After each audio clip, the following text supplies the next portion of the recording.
Hello, all. Welcome to NexTech with JK, where we make tech simple and easy for everyone.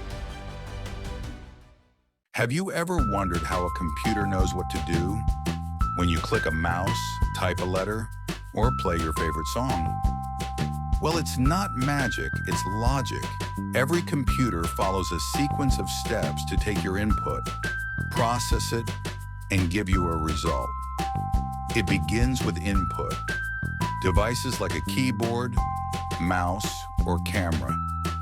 That input is translated into digital signals and stored temporarily. The brain of the computer, called the control unit, decides what to do next. It tells the processor to perform the task. The data may get saved, and finally, you see the result on screen or hear it through your speakers. Let's now slow it down and understand each step in detail.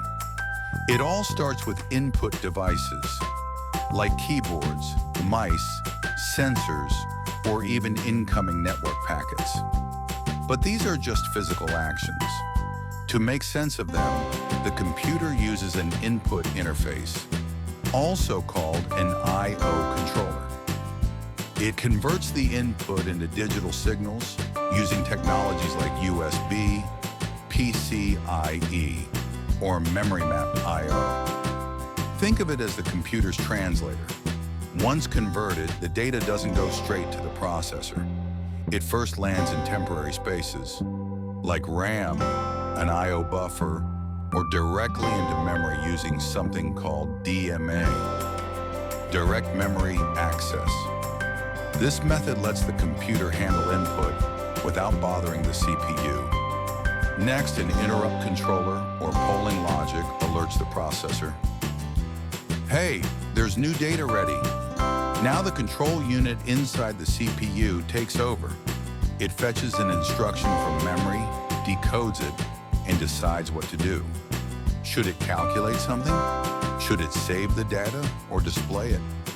The control unit sends signals to the right parts, like memory, storage, or the arithmetic logic unit, to make that decision happen. Time for the heavy lifting. The computer stores data it's working on in fast memory, like registers or cache. Then the processing unit jumps in. That's the ALU, FPU, or GPU, depending on the task. It could be solving math, rendering an image, or running AI logic. This is where your command truly comes to life. If the result needs saving, it goes into RAM temporarily, or into long-term memory, like a hard drive, SSD, or NVMe. These are managed by their own storage controllers, which handle how data is written and retrieved efficiently. Finally, the computer sends your result to an output controller, like a graphics card or audio system.